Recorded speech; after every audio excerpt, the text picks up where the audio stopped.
Hello दोस्तों, exam study 94 में आप सभी का स्वागत है।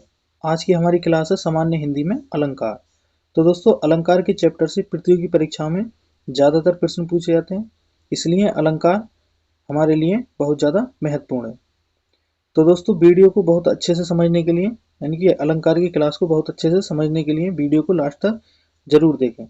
तो अलंकार के आज के पहले पार्ट में हम पढ़ेंगे अलंकार का परिचय, अलंकार की परिभाषा, अलंकार के भेद कितने होते हैं तथा शब्द अलंकार के सभी भेद इस क्लास में हम पढ़ेंगे। तो दोस्तों, यदि चैनल को आपने अभी तक सब्सक्राइब नहीं किया है तो चैनल को सब्सक्राइब जरूर करें, वीडियो को लाइक करें तथा ज़्यादा से ज़्यादा शेयर करें। तो शुरू करते हैं आज की क्लास हिंदी व्याकरण में अलंकार। तो देखते हैं पहला पॉइंट, अलंकार दो शब्दों अलम प्लस कार से मिलकर बना है, जिसमें अलम का अर्थ होता है आभूषण और कार का अर्थ होता है करने वाला, यानी कि काव्य को आभूषित करने वाले शब्द अलंकार कहलाते हैं। जिस तरह स्त्री को सुंदर दिखने के लिए श्रृंगार और आभूषण की आवश्यकता होती है, उसी तरह अलंकार मतलब जो काव्य है, काव्य को अधिक सुंदर दिखाने के लिए काव्य में अलंकार की आवश्यकता होती है। देखते हैं परिभाषा। काव्य की शोभा बढ़ाने वाले गुणधर्म को हम अलंकार कहते हैं। कौन से गुणधर्म? जिसके द्वारा उपमेय तथा उपमान में समानता स्थापित की जाए, वे गुणधर्म अलंकार कहलाते हैं। अगले पॉइंट में देखते हैं, आचार्य भामा को अलंकार का जनक माना जाता है। तो जो आचार्य भामा है उन्हें अलंकार का जनक माना जाता है। आचार्य बामन के अनुसार अलंकृति अलंकार अर्थात जो किसी वस्तु को अलंकृत करे वह अलंकार होता है। अगला पॉइंट देखते हैं, आचार्य दंडी के अनुसार काव्य शोभाकरान धर्मान अलंकारन प्रच्छेद, अर्थात काव्य की शोभा बढ़ाने वाले गुण धर्म को हम अलंकार कहते हैं। ये किसने कहा? ये कहा आचार्य दंडी ने। आगे देखते हैं हम अलंकार के भेद। तो अलंकार को मुख्यतः तीन भागों में विभाजित किया गया है, जिसमें पहला है शब्द अलंकार, दूसरा है अर्थ अलंकार और तीसरा है उभय अलंकार।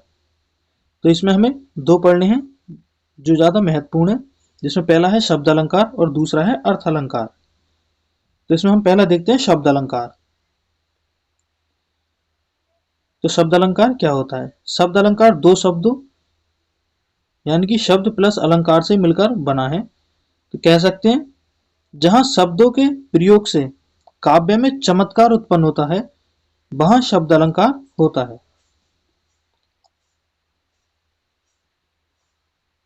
शब्द अलंकार के कुल 7 भेद होते हैं, जिसमें 5 भेद यानी कि 5 अलंकार प्रमुख हैं। इसमें पहला है अनुप्रास अलंकार, दूसरा है यमक अलंकार, तीसरा है श्लेष अलंकार, चौथा है वक्रोक्ति अलंकार, पांचवा है विपक्षय पुनरुक्ति अलंकार। तो इसमें हम पहले देखेंगे अनुप्रास अलंकार। अनुप्रास दो शब्दों अनु प्लस प्रास से मिलकर बना है, जिसमें अनु का अर्थ होता है बार बार और प्रास का अर्थ होता है वर्ण्य अक्षर, यानी कि जहां एक ही वर्ण्य अक्षर की बार बार आवृत्ति होती है वहां अनुप्रास अलंकार होता है। उदाहरण देखते हैं, मुदित महीपति मंदिर आए, सेवक सचिव सुमंत बुलाए। तो इस पंक्ति में सा, म और ता वर्ण की जो है बार बार आवृत्ति हुई है, इसलिए इस पंक्ति में जो है अनुप्रास अलंकार है।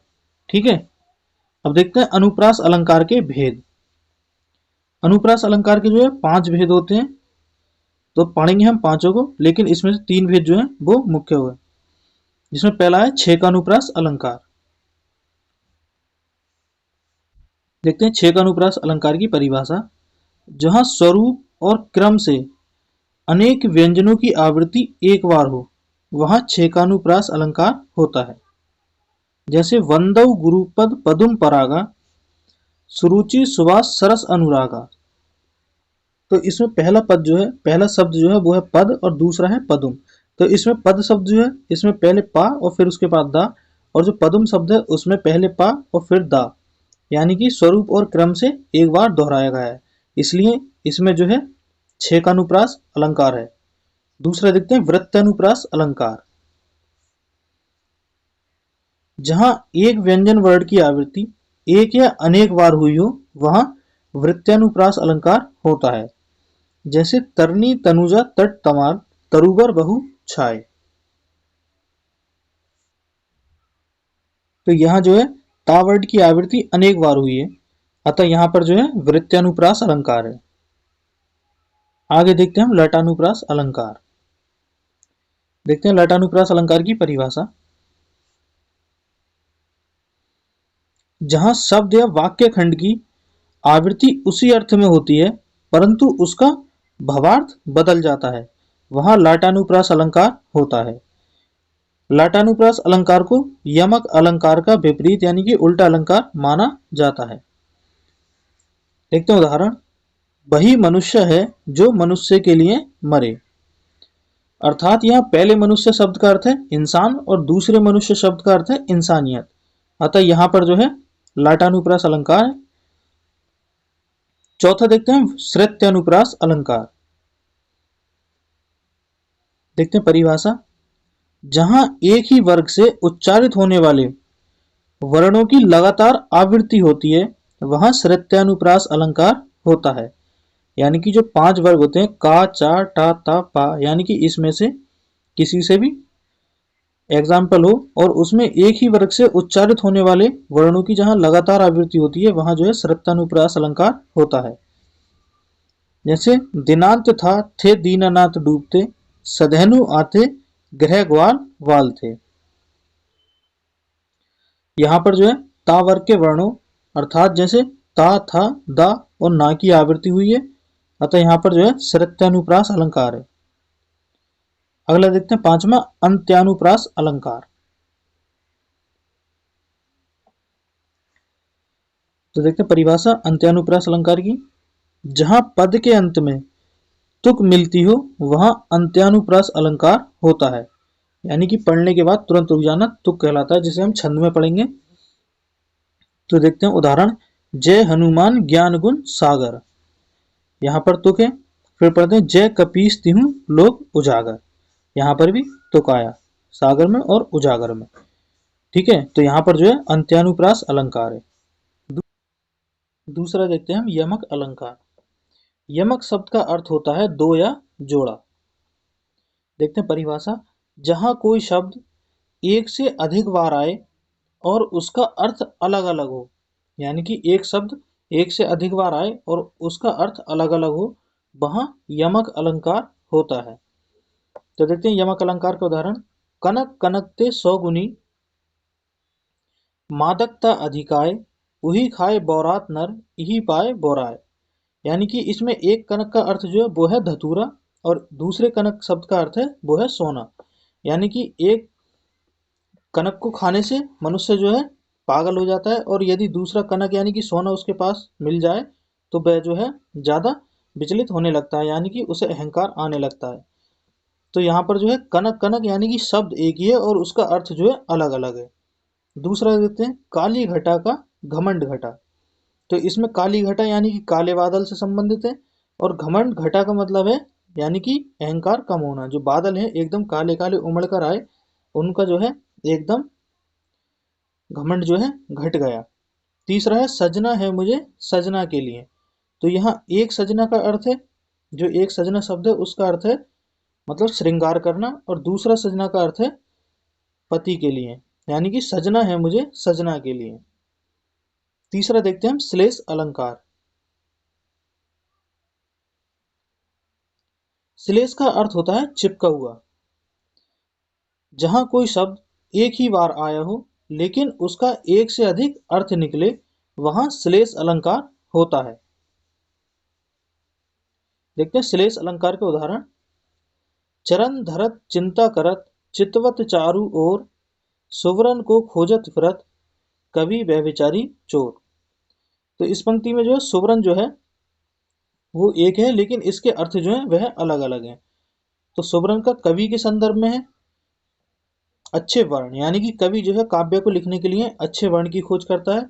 व्यभिचारी मनुष्य यानी कि व्यभिचार करने के लिए सुंदर शरीर का मतलब खोज करता है।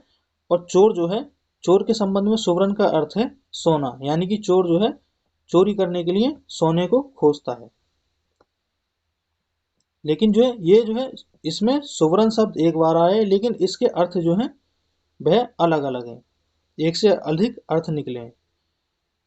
या दूसरा देखते हैं, जहां गांठ तहां रस नहीं, ये जानत सब कोई। तो यहाँ एक गांठ जो है वह ईर्ष्या से संबंधित है, और यदि इसका दूसरा अर्थ निकालें तो वह गन्ने की जो पौड़ी होती है उसमें जो गांठ होती है वहां रस नहीं होता है। तो जहां ईर्ष्या होगी वहां पर भी रस नहीं होगा, और जहां गन्ने में पौड़ी होती है उस जगह गांठ होती है वहां पर भी रस नहीं होता। ये जो है सब कोई जानते हैं। अगला देखते हैं वाक्रोक्ति अलंकार। देखते हैं परिभाषा। जहां वक्ता यानी कि बोलने वाले के द्वारा बोले गए शब्दों का श्रोता यानी कि सुनने वाला अलग अर्थ निकाले, वहां वक्रोक्ति अलंकार होता है। उदाहरण देखते हैं। को तुम इत आए कहाँ, घनश्याम है तो बरसों कित जाए। इसका अर्थ है कि एक बार श्री कृष्ण राधा के घर गए, तो उन्होंने दरवाजा खटखटाया, तो अंदर से आवाज आई, को तुम। तो कृष्ण जी बोलते हैं घनश्याम है हम। तो राधा बोली, जब तुम घनश्याम हो तो किधर और जाकर बरसो। यानी कि एक घनश्याम का अर्थ होता है काले बादल।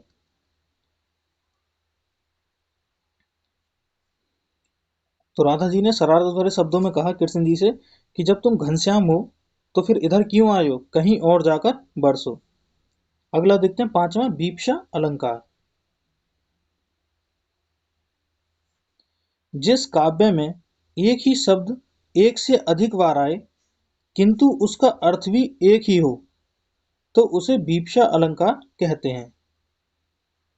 जैसे सूरज है जग का बुझा बुझा, तो इसमें एक शब्द दो बार आया है लेकिन अर्थ जो है एक ही है। दूसरा है धरती ने खिलाए हैं ज्वलंत लाल लाल, तो इसमें लाल शब्द जो है वह भी दो बार आया है, तो इसका अर्थ भी जो है एक ही है यानी कि लाल। ठीक है दोस्तों, तो आज की हमारी शब्द अलंकार की क्लास यहीं समाप्त होती है। तो दूसरा पार्ट हम कल लेकर आते हैं। दोस्तों वीडियो अच्छी लगी हो तो लाइक करें और अपने दोस्तों को भी शेयर करें, तथा चैनल सब्सक्राइब अभी तक नहीं किया है तो चैनल को सब्सक्राइब जरूर करें।